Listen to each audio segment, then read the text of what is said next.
नमस्कार all in one study with Samita channel रे षष्ठ श्रेणी समस्त भाई भौणी मानक आज विज्ञान कालांश को स्वागत। तो भाई भौणी माने पूर्व कालांश रे आमे खाद्यर उत्सव संपर्क रे आलोचना करथिले, खाद्यर प्रकार पढ़िथिले, खाद्यर उपादान उत्स विषय रे आलोचना करथिले और प्राणी और उद्भिद मानक ठारो मिलुथिबा खाद्य विषय रे पढ़िथिले। आज एही कालांश रे आमे विभिन्न प्रकार खाद्य और सेगुड़िकर उत्स एवं उद्भिद तार व्यवहृत अंश अन्य जीव माने कोन खान एवं जीव और सेमानकर खाद्य एवं प्राणी मानकर विभागीकरण विषय रे पढ़िबा। तो चले एबे आ डेरी न करी कालांशटी को आगु को बढ़ाइबा। जदि चैनल रे नुआ अछंती तो चैनल को गोटे सब्सक्राइब करदेबे, वीडियोटी को जमा भी स्किप करिवे नहीं, वीडियोटी को दया करी शेष पर्यंत देखिबे। भाई भौणी माने आमे पढ़िथिले कि कौन खाद्य आमे साधारणतः काहाटर पाइथौ, आमे उद्भिद और प्राणी मानक ठारो पाइथौ। खाद्य विभिन्न प्रकार अटे। कौन तुमे कौन प्रतिदिन गोटे प्रकार खाद्य खाउछि कि तुमे भिन्न धरणर खाद्य खाइथाओ। जदि सकाळे चूड़ा खाइथिबो, किछि जलखिया पाउरोटी खाइथिबो कि बिस्किट खाइथिबो, तापर मुहूर्त रे तमे तो खाइबो, नले संध्या बेलकू किछि जलखिया करिवो, तापरे तमे रोटी कि जहा किछि खाइबो। त माने हेला न नाही खाद्यर विभिन्न भिन्न प्रकार हेला न नाही। आमे भिन्न भिन्न खाद्यर भिन्न भिन्न धरणर पोषण आमे पाइथाउ। त खाद्यर उत्स कहिले आमे खाद्य जेउठु पाइथाउ ताहाकु खाद्यर उत्स बोली कहा जाय। मो प्रथम वीडियो रे कहिथिलि तुम मानकु। त आमे उत्स कहिले आमे कोठु पाइथाउ खाद्य ना उद्भिद आउ प्राणी मानक ठारो आमे कोन खाद्य आमे पाइथाउ। एठी गोटे सारणी देइछि, तुम भिन्न भिन्न धरणर खाद्य लिखिबो आउ से खाद्य प्रस्तुत पई केउ केउ उपादान आवश्यकता होइथाय तुमे तार लिखिबो। आउ से उपादान लिखि सारिबा परे केउ गुडी प्राणी ठारो मिलिथाय केउ गुडी उद्भिद ठारो मिलिथाय ताहाको लिखिबो। आउ देखिबो ए प्राणी और उद्भिद ठारो मिलु नथिबा उपादान जोटा कि लूण और पानी देखिबो सेतरे कॉमन आसीथिबो कि एटा उद्भिद और प्राणी ठारो मिली न थाए। कौन ना लूण और पानी। आमे जानिले आमे खाउथिबा खाद्यर अधिकांश उपादान कौन केउठु मिलथाय ना उद्भिद ठारो मिलथाय। केतेक खाद्य उद्भिदर मूल आमे खाइथाउ आउ कौन फूल फल मंजी पत्र और कांड मध्य आमे खाइथाउ। खाद्य रूपे ताको आमे व्यवहृत करिथाउ। उद्भिदर विभिन्न अंश को व्यवहार करी अनेक प्रकार खाद्य प्रस्तुत करे जे जानिछ। तो एठी गोटे देइछि देख, तुमे एपरि कोनोसी किछि जानिछ जहार पत्र फूल फल और कांड को खाद्य रूपे व्यवहार करा जाइथे। देख गोटे चित्र देइछि, एटा हेउछि केउ गछ कहला एटा लता जातीय उद्भिद, एटा होछि गोटे कखारु गछ। आमे कखारु गछर फूल खाइथाउ, पत्र खाइथाउ, तार कांड को खाइथाउ एवं तार फल को मध्य खाइथाउ। कखारु फूल को तमे भजा करिकि खाइथाउ, पत्र को साग करि खाइथाउ, फूल को पिठा मध्य करिथाउ ना कि कखारु को माने ता फल को भाजी करि खाइथाउ, तरकारी करि खाइथाउ, डालमा करिथाउ ना नहीं बुझिला। तो एबे देइछि एई जो चित्रटी को देख, एहा केउ गछ चिन्हिबा चेष्टा कर, केउ केउ अंश खाद्य रूपे व्यवहार करा जाय ताहा तुमे कहिबो। तुमे त सुना पिला, तुमे त जानिछ लिखिबो। तुम अंचल रे थिबा विभिन्न उद्भिदर केउ अंश खाद्य रूपे व्यवहार करा जायथाय ताहार गोटे तालिका करिवो। तालिका करि आसीबनी लिखिछि जेंति गोटे उद्भिदर नाम सजना गछ। सजना गछर कोन खाइथौ आमे पत्र फूल आउ फल खाइथे। फल कोटा तार जो सजना छुई पड़िथाय सेटा होछि फल। मूला गछर आमे कोन खाइथौ पत्र को साग रूपे खाइथौ आउ तार मूलटा को खाइथौ ना कि जोटा कि कांड आमे कहिथौ रूपांतरित कांड। काकुड़ी गछर आमे केवल फल खाइथौ। पियाज संढा जोटा आमे पत्र बोली कहिथौ आउ तार जो कोन कांडटी को आमे खाइथौ ना कि। अच्छा आउ सेमती दुईटी गछर ना लिखिबो आउ काटी गछर केउ अंशटी को आमे खाद्य रूपे व्यवहार करथौ ताहाको लिखिबो। अन्य जीव माने कोन खांती। जीव कहिले कोन पिला माने, जीव कहिले जीव मानकर जीवन थाए। अच्छा जीव मानकर जीवन अछि जे से माने कोन कोन सब लक्षण देखाई थांती जानिछ। से माने कोन करथांती ना जल प्रचल करि पारथांती, श्वास क्रिया करि पारथांती, खाद्य खाइ परिथांती, तापरे प्रतिक्रिया प्रकाश करि परिथांती। एमाननको ताहले आमे जीव बोली कहिबा। तुम घरे गाय बा छेली थिबो, से माने कोन खांती। कुकुर बिलेई कुकुड़ा निश्चय देखिथिबो, से माने कोन खांती। कुकुर बिलेई कुकुड़ा एମାନେ सब कोन खांती। कुकुर कोन खाइथे भात खाइथे, माछ मांस भी खाइथे ना कि। बिलेई कोन खाइथे माछ मांस भात भी खाइथे ना कि। भात डाली आमे जदि गोलेकि देइथबो माने ताको भी खाइथे ने। कुकुड़ा निश्चय देखिथिबो कुकुड़ा कोन खाइथे चाउଳ खाइथे, पोक जोक सब बाछि खाइथे ना कि। अच्छा से माने कोन खांती तुमे जानिलो। तापरे कोन करिवो, तुमे देखिथिबा जीव मानकर नाम लिखिकि से माने कोन खांती ताहाको एही सारणीटिरे पूरण करिवो। जीव और से मानकर खाद्य जेमति कुकुर देइछि मांस भात रुटी दुग्ध एडा सब खाइथे ना नहीं। पारा कोन खाइथे धान मुग बिरी ଶସ୍ୟ ବିଭିନ୍ନ ପ୍ରକାର ଶସ୍ୟ ଖାଇଥାଏ। ସିଂହ ମାଂସ ଖାଇଥାଏ। ମାଛ କ'ଣ ଖାଇଥାଏ? ଦଳ ଖାଇଥାଏ। ଯେଉଁ ଛୋଟ ଛୋଟ ଶିଉଳି ତାକୁ ଖାଇଥାଏ। ମାନେ ବଡ଼ ମାଛ ମାନେ ଛୋଟ ମାଛକୁ ବି ଖାଇଥାନ୍ତି। ଭାତ ଆମେ ପକେଇଥାଉ ପୋଖରୀରେ ତାକୁ ଖାଇଥାନ୍ତି। ଚୋକଡ଼ ପକେଇଥାଉ ତାକୁ ବି ଖାଇଥାନ୍ତି। ନାକି ଆମେ ଯାହା ବି ସବୁ ଖାଦ୍ୟ ରୂପେ ତାକୁ ଦେଇଥାଉ ନା, ରୁଟି ଫୁଟି ଯାହା ବି ସବୁ ଦେଇଥାଉ ତାକୁ ଖାଇଥାନ୍ତି। ବୁଢ଼ିଆଣୀ କ'ଣ ଖାଇଥାଏ? ବୁଢ଼ିଆଣୀ କ'ଣ ଭାତ ଖାଇଥାଏ? ଏଠି ସେ ଭାତ ଲେଖିଦେଇଛି ଛୋଟ ଛୁଆଟା। ବୁଢ଼ିଆଣୀ କ'ଣ ଖାଇଥାଏ? ନା ପୋକ ଖାଇଥାଏ, ମଶା ଖାଇଥାଏ, ନାଇଁ କି ବୁଢ଼ିଆଣୀ। କାଉ କ'ଣ ଖାଇଥାଏ? ପୋକଜୋକ ଖାଇଥାଏ, ଭାତ ଖାଇଥାଏ, ଅମୃତଭଣ୍ଡା ଖାଇଥାଏ। ଯଦି ଅମୃତଭଣ୍ଡା ତୁମ ଗଛରେ ପାଚିଥିବ ତାକୁ ବି ଆସି ଖାଇ ଦେଇଥାଏ, ନାଇଁ କି। ସବୁ ପ୍ରକାର ଖାଦ୍ୟ ଖାଇଥାଏ କାଉ। ପ୍ରଜାପତି କ'ଣ ଖାଇଥାଏ? ମହୁ ଖାଇଥାଏ, ନାଇଁ କି। ଆଉ ଛୋଟ ଛୋଟ ପୋକମାନଙ୍କୁ ବି ଖାଇଥାଏ। ମହୁମାଛି ଖାଇଥାଏ, ତାପରେ ମହୁ ଖାଇଥାଏ, ନାଇଁ କି। ମାଛି କ'ଣ ଖାଇଥାଏ?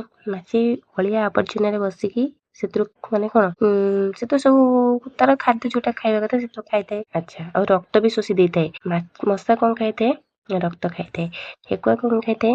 ଘାସ ଖାଇଥାଏ, ନାଇଁ କି। ଆଉ ପରିବା ବି ଖାଇଥାଏ ସେ। ଆଉ ଦୁଇଟି ପ୍ରାଣୀଙ୍କର ସେମିତି ନାଁ ଲେଖିବ, ସେ କ'ଣ ଖାଇଥାନ୍ତି ତାକୁ କ'ଣ ଏଇ ସାରଣୀରେ ଲେଖିବ। ପ୍ରାଣୀଜାତ ଖାଦ୍ୟ କେଉଁମାନେ କେବଳ ଉଦ୍ଭିଦ ଜାତୀୟ ଖାଦ୍ୟ ଓ କେଉଁମାନେ ଉଭୟ ପ୍ରକାର ଖାଦ୍ୟ ଖାଇଥାନ୍ତି ଆଲୋଚନା କର। ଆଲୋଚନା କରିବା ଆସ। ତୁମେ ଜାଣିଲ ପ୍ରତ୍ୟେକ ପ୍ରାଣୀ ଖାଦ୍ୟ ଖାଇଥାନ୍ତି କାହିଁକି ନା ଖାଦ୍ୟରେ ବିଭିନ୍ନ ପ୍ରକାର ପୋଷକ ମିଳିଥାଏ। ଖାଦ୍ୟରୁ ଆମକୁ ଶକ୍ତି ମିଳିଥାଏ। ସେଥିପାଇଁ କି ଆମକୁ ଭିନ୍ନ ଭିନ୍ନ ଧରଣର ଖାଦ୍ୟ ଦରକାର ହୋଇଥାଏ। ସବୁ ପ୍ରାଣୀ ଖାଦ୍ୟର ଆବଶ୍ୟକତା କରିଥାନ୍ତି। କେତେକ ଜୀବ କେବଳ ଉଦ୍ଭିଦ ଓ ପ୍ରାଣୀ ମାନେ କେବଳ ଉଦ୍ଭିଦ ଓ ଉଦ୍ଭିଦର ଜାତ ମାନେ ଉଦ୍ଭିଦରୁ ଯେମିତିକି ଗୋଟେ ଉଦ୍ଭିଦରୁ କ'ଣ ଜାତ ହୋଇଥାଏ? ଫୁଲ ଫଳ ଜାତ ହୋଇଥାଏ, ତାକୁ ଖାଇଥାନ୍ତି। ଆଉ କେତେକ ଜୀବ ଉଭୟ ପ୍ରାଣୀ ଓ ଉଦ୍ଭିଦ ଜାତ ପଦାର୍ଥକୁ ଖାଇଥାନ୍ତି। ଆଉ କେତେକ ଅଛନ୍ତି ମାନେ କ'ଣ ଯୋଉ କୁକୁଡ଼ା କି ମାନେ ଯୋଉ ମାଛ ମାଂସ ଏଗୁଡ଼ାକ ଖାଇଥାନ୍ତି। ଆଉ କ'ଣ ଉଦ୍ଭିଦ ଯୋଉ ପତ୍ର ଫୁଲ ମାନେ ତାର କାଣ୍ଡ ଏମାନଙ୍କୁ ବି କ'ଣ ଖାଇଥାନ୍ତି। ଖାଦ୍ୟ ଖାଇବାକୁ ଆଧାର କରି ପ୍ରାଣୀମାନଙ୍କୁ 3ଟି ଶ୍ରେଣୀରେ ବିଭକ୍ତ କରାଯାଇଛି। ଯେଉଁମାନେ କେବଳ ଉଦ୍ଭିଦ ଓ ଉଦ୍ଭିଦଜାତ ପଦାର୍ଥ ଖାଆନ୍ତି ସେମାନଙ୍କୁ ଶାକାହାରୀ କୁହାଯାଇଥାଏ। ଯେଉଁମାନେ କେବଳ ଅନ୍ୟ ପ୍ରାଣୀମାନଙ୍କୁ ଖାଆନ୍ତି ସେମାନଙ୍କୁ ମାଂସାଶୀ କୁହାଯାଏ। ଯେଉଁମାନେ ଉଭୟ ପ୍ରାଣୀ ଓ ଉଦ୍ଭିଦଙ୍କୁ ଖାଆନ୍ତି ସେମାନଙ୍କୁ କ'ଣ କୁହାଯାଏ? ସେମାନଙ୍କୁ ସର୍ବାହାରୀ କୁହାଯାଏ। ମନୁଷ୍ୟ ହେଉଛି ଗୋଟେ ସର୍ବାହାରୀ ଶ୍ରେଣୀର ପ୍ରାଣୀ। ତାପରେ ପ୍ରାଣୀମାନଙ୍କର ବିଭାଗୀକରଣ, ଶାକାହାରୀ କିଏ, ମାଂସାଶୀ କିଏ, ସର୍ବାହାରୀ କିଏ, କ'ଣ ତୁମେ ଏଇଟାକୁ ଏଇ ସାରଣୀରେ ପୂରଣ କରିବ। ତୁମେ ସେଟାକୁ ନିଜେ ଲେଖିବ ତ ଭାବିକି। ଏବେ ଆମେ ଅଭ୍ୟାସ କାର୍ଯ୍ୟ କରିବା। ଅଭ୍ୟାସ କାର୍ଯ୍ୟରେ ଦେଇଛି ତଳେ ଦିଆଯାଇଥିବା ଉଦ୍ଭିଦମାନଙ୍କର କେଉଁ ଅଂଶ ଆମେ ଖାଦ୍ୟ ରୂପେ ବ୍ୟବହାର କରୁ ଲେଖ। ସେଟା ନାଁ ଦେଇଛି କେଉଁ ଅଂଶକୁ ଆମେ ଖାଇଥାଉ ତାହାକୁ ଲେଖିବ। ଟମାଟର ଆମେ ଫଳ ଖାଇଥାଉ, କଦଳୀର ଫଳ କାଣ୍ଡ ଫୁଲ ଖାଇଥାଉ, ଆମ୍ବର ଫଳ, ନଡ଼ିଆର ଫଳ, ପିଆଜର କାଣ୍ଡ ପତ୍ର ଖାଇଥାଉ, ଆଖୁର କାଣ୍ଡ ଖାଇଥାଉ, ଅଦାର କାଣ୍ଡ ଯୋଉଟାକି ମାଟି ତଳେ ଥାଏ ରୂପାନ୍ତରିତ କାଣ୍ଡ, ପୋଇର ପତ୍ର ଆଉ କାଣ୍ଡ ଖାଇଥାଉ, ଶିମ୍ବର ମଞ୍ଜି, ଖଡ଼ାର କ'ଣ ପତ୍ର ଖାଇଥାଉ, କାଣ୍ଡ ଖାଇଥାଉ। ଆଉ କ'ଣ ଖାଇଥାଉ? ତାର ମୂଳ ବା ଚେରକୁ ବି ଆମେ ଖାଉ। ଆଚ୍ଛା, ତଳେ କେତେକ ଖାଦ୍ୟର ନାଁ ଦିଆଯାଇଛି ସେହି ଖାଦ୍ୟର ଉପାଦାନ ଗୁଡ଼ିକ ଲେଖ। କେକ୍ କେମିତି ତିଆରି ହୋଇଥାଏ? କେକ୍ ପ୍ରସ୍ତୁତ ପାଇଁକି କ'ଣ ଦରକାର ହୋଇଥାଏ? ସେହି ସବୁ ହେଉଛି ତାର ଉପାଦାନ। କେକ୍ ପ୍ରସ୍ତୁତ ପାଇଁକି ପାଣି, ମଇଦା, ଚିନି, ଅଣ୍ଡା, ବେକିଂ ପାଉଡର, କ୍ଷୀର ଇତ୍ୟାଦି ଦରକାର ହୋଇଥାଏ। କ୍ଷୀର ଗଜା ପାଇଁ ଛେନା, ମଇଦା, କ୍ଷୀର, ଚିନି, ପାଣି ଇତ୍ୟାଦି ଦରକାର ହୋଇଥାଏ। ରସଗୋଲା, ଛେନା, କ୍ଷୀର, ଚିନି, ମଇଦା, ପାଣି। ଘାଣ୍ଟ ତରକାରୀ ପାଇଁକି କ'ଣ ଦରକାର ହୋଇଥାଏ ତାହା ତୁମେ କମେଣ୍ଟ ମାଧ୍ୟମରେ ମୋତେ ଜଣାଇବ।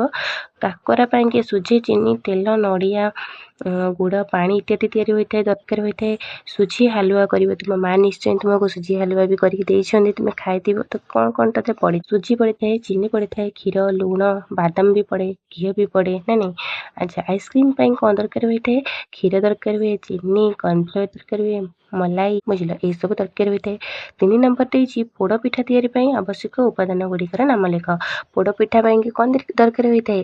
ସୁଜି ଦରକାର ହୋଇଥାଏ, ଅରୁଆ ଚାଉଳ ଦରକାର ହୋଇଥାଏ, ନଡ଼ିଆ, ଗୁଜୁରାତି, ନାକି ମରିଚ ଇତ୍ୟାଦି ଦରକାର ହୋଇଥାଏ। ଆଉ କ'ଣ ସବୁ ଦରକାର ହୋଇଥାଏ ତୁମେ ସେଟାକୁ ନିଜ ମନରେ ଭାବିକି ଲେଖିବ, ନହେଲେ ତୁମ ଘରେ ବାବା ମାଙ୍କର ସାହାଯ୍ୟ ନେବ। ଘରେ ଦେଇଛି ସେହି ଉପାଦାନ ଗୁଡ଼ିକ କେଉଁଠୁ ମିଳିଥାଏ ସ୍ତମ୍ଭରେ ଲେଖିବା ଆମେ, ବୁଝିଲ।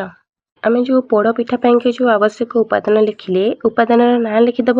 ପୋଡ଼ ପିଠା ପାଇଁକି ଯେଉଁ ଉପାଦାନ ତୁମେ ଦରକାର କଲ ସେ ଉପାଦାନର ନାଁ ଏମିତି ସାରଣୀ ବଢ଼େଇବ ହେଲା। 2ଟା ସାରଣୀ ଦେଇଛି, ସାରଣୀ ବଢ଼େଇବ।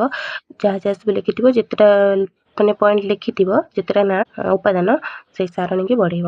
ପ୍ରାଣୀମାନଙ୍କ ଠାରୁ ମାନେ ସେମାନଙ୍କ ଭିତରୁ କେଉଁଟା ପ୍ରାଣୀ ଠାରୁ ମିଳିଥାଏ କେଉଁଟା ଉଦ୍ଭିଦ ଠାରୁ ମିଳିଥାଏ ଏଠି ତୁମେ ପୂରଣ କରିବ। ନଡ଼ିଆଟେ ଲେଖିଛ, ନଡ଼ିଆ ଲେଖିଛ ତ ନଡ଼ିଆ ତ ପ୍ରାଣୀମାନଙ୍କ ଠାରୁ ମିଳିନଥାଏ ଉଦ୍ଭିଦ ଠାରୁ ମିଳିଥାଏ।